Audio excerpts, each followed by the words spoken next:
In the previous video, we discussed some of the ways in which cognitive meaning can be defective. One of the ways that cognitive meaning can be defective is vagueness. So some terms, it's unclear when it's appropriate to apply the term to somebody or an object, and so that results in there being disagreement among people about when it's okay to apply it, whether it should be applied. So you can think of being rich as an example. Some people will apply the term rich to a person once that person has, say, $1 million. Some people might not think somebody is rich until that person has $5 million, $10 million, etc. People are going to disagree about that. So there's this gray area between those poles. There's this gray area about when it's appropriate to apply that term, and so the meaning that makes the meaning of the word be blurry. It's got this vagueness to it. The other way in which cognitive meaning can be defective is if it's ambiguous.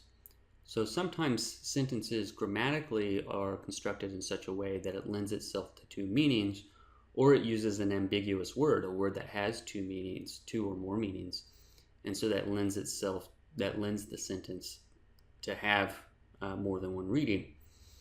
So you can think of this example. It would be odd to read it this way, but you could think of the sentence, I'm going to go take my money to the bank, or I put my money, let's say that's a better example. I put my money in the bank. You could read that as me digging a hole in the side of a river and placing my money in it, because one of the ways that we use the word bank is to mean the side of a river. So that's got a clear meaning. There's nothing vague about that meaning, but it's one of the meanings that we associate with the word bank. But another meaning that we associate with the word bank is a financial institution of sorts. And again, this is going to be a relatively clear meaning about what a financial institution is, but it's a completely different meaning than the meaning that I used previously with the side of a river. And that's what makes it ambiguous. It's these two distinct, discrete meanings, could be potentially even more than two, but at least these two discrete meanings, and that allows us to read a sentence in more than one way. So since we have these defects that we're confronted with in language, we're going to have a tool that enables us to overcome these defects. Right? These defects will get us, as we talked about in the previous video, they'll sometimes get us into verbal disputes with one another. And we're missing the substance of what we're talking about. We're merely talking past each other. And we want to avoid that when we can. And definitions is one of the tools that allows us to clear up what it is that we're talking about, to make sure that the person that we're speaking with, that we're on the same page. And so what is so that's what we're going to do in this video, is we're going to look at definitions. So what is a definition? A definition is a group of words that assigns a meaning to a word or group of words. So what we're going to look at is the various kinds of definitions that we have available to us, and then what the purpose of those definitions are, what those definitions do for us. Before turning our attention to the kinds of definitions and the purpose that they serve for us, let's take a look at the basic components of definitions. So first we have the definiendum, and the definiendum is the part of a definition that is being defined. So it's the word that we're defining, which leaves for the definiens being the word or group of words that state the meaning of that which is being defined. So if we look at the example that I have down here, it says that the word imminent means about to occur. So our definiendum is the word imminent, because the word imminent is what we're defining. About to occur is the definiens, because that's what we're saying that the word imminent means. So here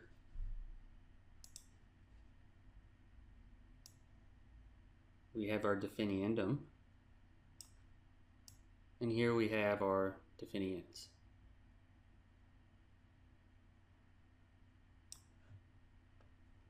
And one way that I like to think about this is because the definiens has an S at the end, it just seems to me like it's suggesting that it's doing the defining, right? It defines the definiendum.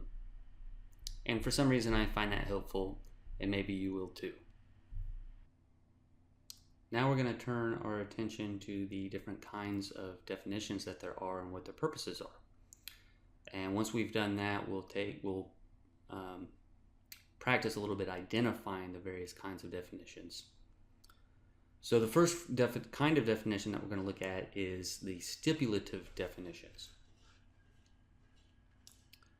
And as the name suggests, in a stipulative definition, we merely just stipulate what the definition of a word is.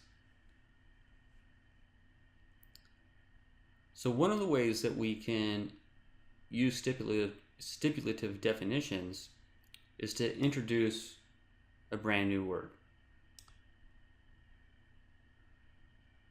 So, prior to the advent of computers, we didn't have words such as software,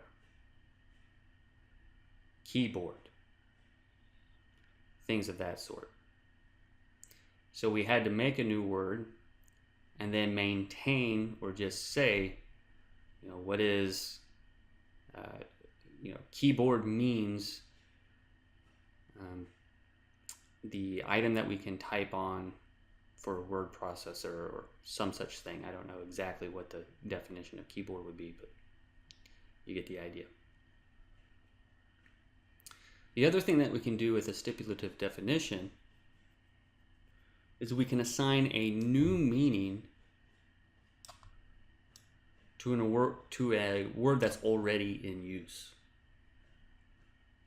So we can go back to the computer example and we can think about mouse.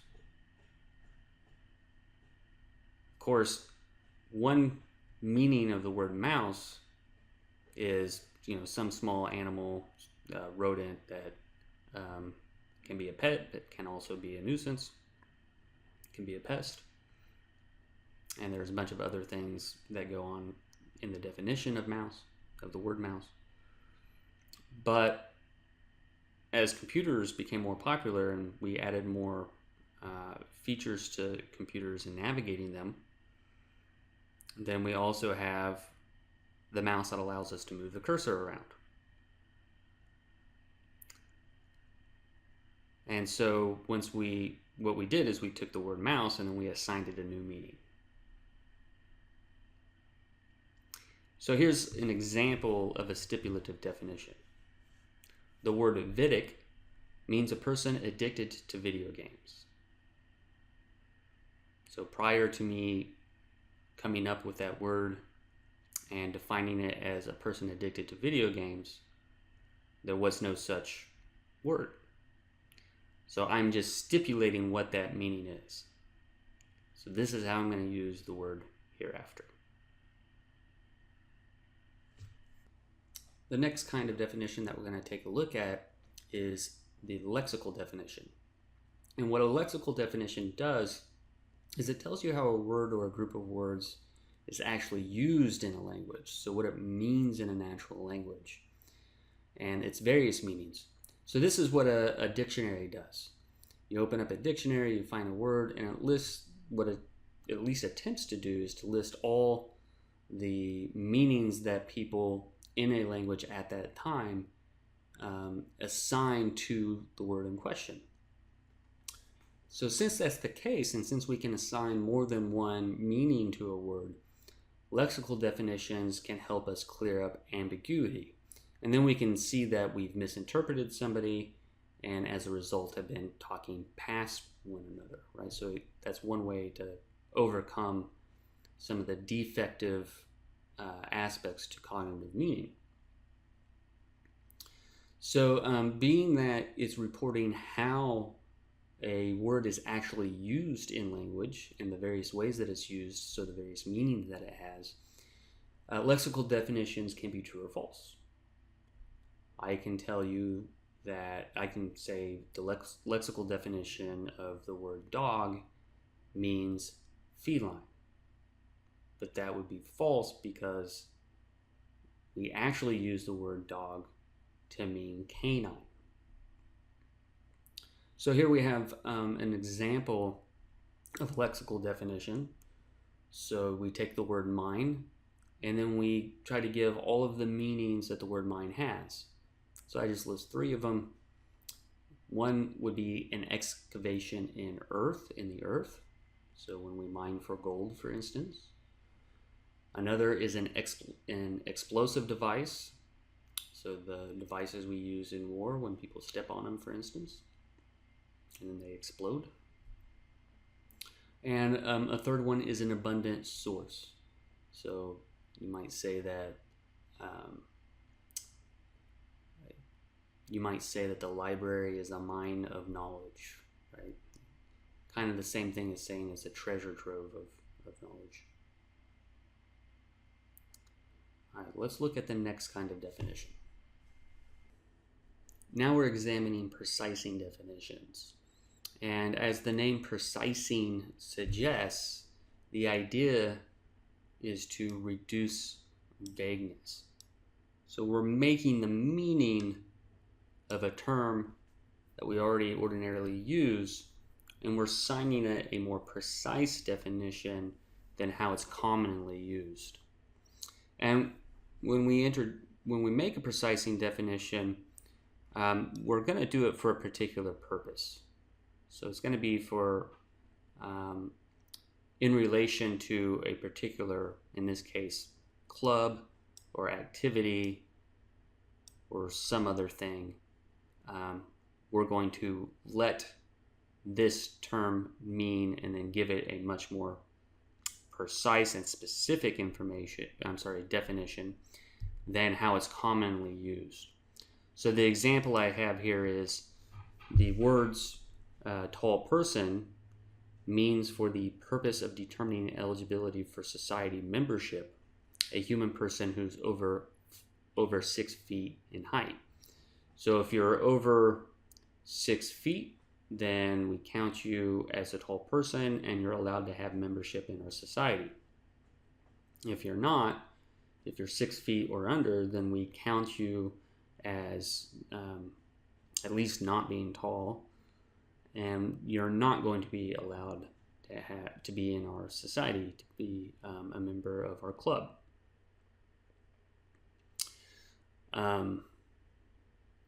So again, the idea then is by making it precise, there's no question whatsoever whether somebody's going to be over 6 feet tall or under 6 feet tall. Or maybe there is a question, but you get out your measuring tape and then it becomes clear cut who's going to make it and who's not going to make it. So it gets rid of vagueness. It overcomes that defect that many of our terms can have. The next one is theoretical definition. And as, again, the name suggests, theoretical definitions are going to be about something that is theoretical. So a good first step into thinking and identifying when a definition is going to be a theoretical definition is whether it sounds very scientific or philosophical or academic. Seems very jargony and technical, if you will. So an example would be burn means to give off heat by combining with oxygen. So in your ordinary usage of the word burn, you probably aren't thinking of giving off heat by combining with oxygen, whereas a scientist might have that in mind. So again, this can help us with ambiguity, so it can potentially help us separate out the different ways in which the word burn, the meaning that is assigned to the word burn in this case, or to words more generally. So The author of our text maintains that theoretical definitions are proposals of how we should understand certain phenomena. And in a lot of ways, I think that's right, but he goes on to maintain that because they're proposals, theoretical definitions aren't the kind of definitions that can be true or false. So for the purposes of your quizzes and your homework, you go ahead and go with our author. Go ahead with Patrick Hurley, and maintain that they are not the kinds of things that can be true or false. But I think he's wrong about that. If we're proposing that we should understand phenomena in a certain way, we should regard the phenomena to be a certain way, such a way, or our proposals, it seems to me, it's going to be right or wrong, and if it's going to be right or wrong, it can be true or false. And it seems to me that scientists and especially philosophers are interested in developing models or developing things that are true, that capture something about how the world is. So I find that kind of odd that Hurley goes that route. I imagine it has something to do with his own philosophical commitments. But in any case, if you see a question on your homework, be sure to maintain that theoretical definitions can't be true. Now we're considering persuasive definitions. And as the name suggests, the purpose of a persuasive definition is to persuade somebody to a position. So in that regard, persuasive definitions are inherently deceptive or manipulative, because you're assigning a meaning to a word so that you don't have to offer a more robust, honest argument for your position. And because it's persuasive and part of its deceptive aspect has to do with the fact that oftentimes our persuasive definitions are going to involve emotive meaning, right? And why? Because if we use particular words that have positive associations or not negative associations with them, then that can influence your decision about whether to adopt a position or think it's true, or to deny a position or think it's false, simply as a result of how it makes you feel, how that definition makes you feel, not because of the things or the events or the objects or the actions that are being picked out by the words in question. So an example of a persuasive definition, we have here the word abortion and assigning it the following meaning. So you might be in a discussion with somebody, you go, well, the word abortion means a safe and established surgical procedure whereby a woman is relieved of an unwanted burden. And notice that safe, established, and relieved of an unwanted burden all have this positivity about it. So it's likely to elicit positive feelings in somebody. So if you're in a conversation with somebody and you don't know whether you should think abortion is a good thing or a bad thing, and you hear this and you don't know better, or for whatever reason you accept this definition of abortion, then you're going to be led to thinking that abortion is a good thing, right? And that it should be allowed. That it's fine to have abortions. It has all these good things going for it. But you're being misled because that's playing on your emotions instead of what's involved with the proper meaning of abortion, right? Which has something to do with ending the life of embryos or fetuses or something to that effect. And it's going to be cashed out in much more neutral language and say the lexical definition of the word abortion. Now we turn our attention to applying what we know about definitions and trying to identify what kind of definition we're being given. So if we look at this top definition, we see that it says environmental protection means excessive laws put in place by big government that hampers economic growth. So take a little bit of time, make a decision about what kind of definition you think this is, and then I'll talk about it.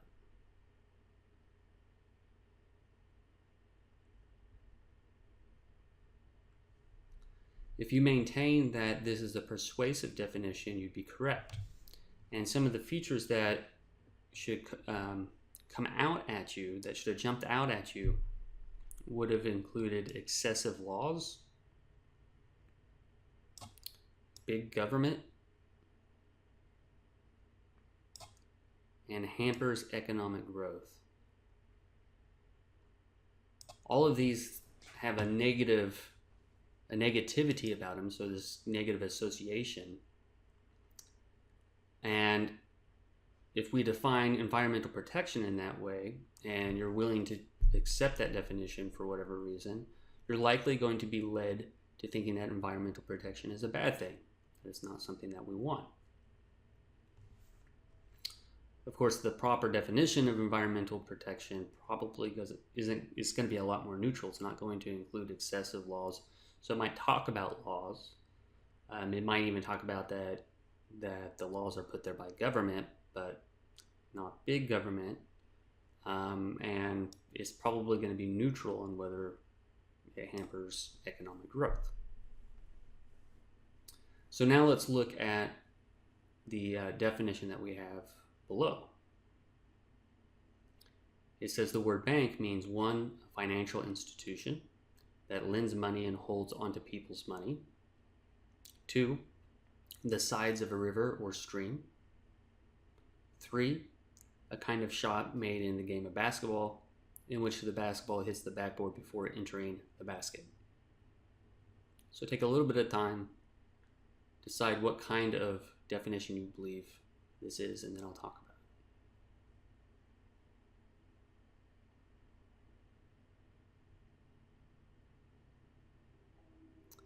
If you maintain that this is a lexical definition, you're correct. Because what's happening and what's to jump out to you is we're being given all the ordinary ways in which the word bank is used. So we're given one way in which it's used in ordinary language, a second way,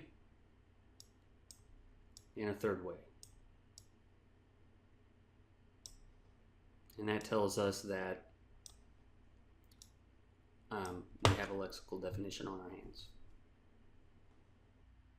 So let's continue identifying the kinds of definitions for just a few more examples.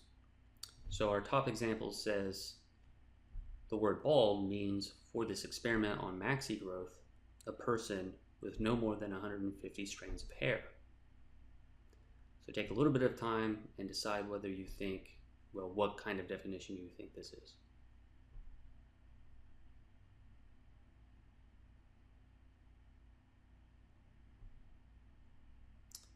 If you maintain that this is a precising definition, you're correct.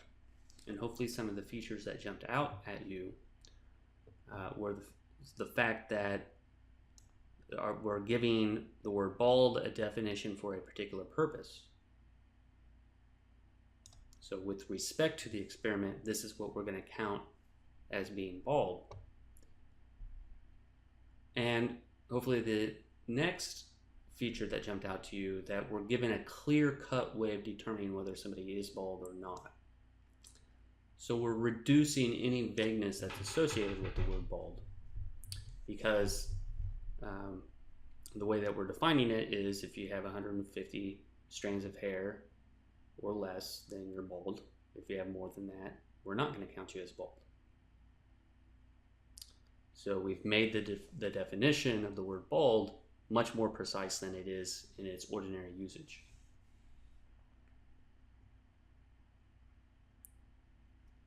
So let's turn now to this middle one. It says morally right action means those actions that maximize happiness and minimize unhappiness for the greatest number of people. So take a little bit of time, decide whether you think, well, decide what kind of definition you think this is.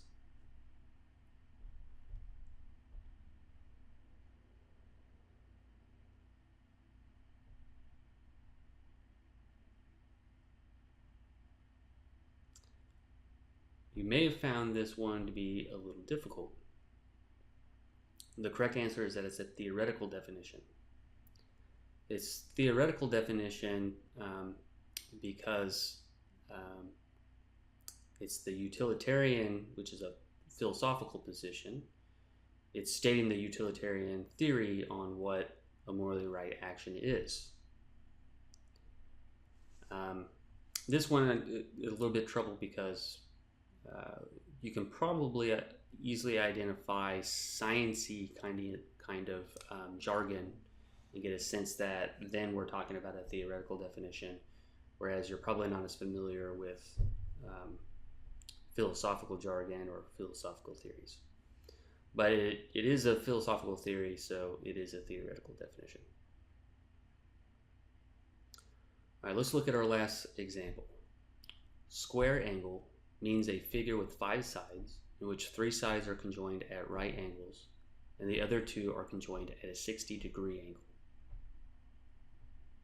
So take a little bit of time, decide what kind of definition you think this is, and then I'll talk about it here in a moment.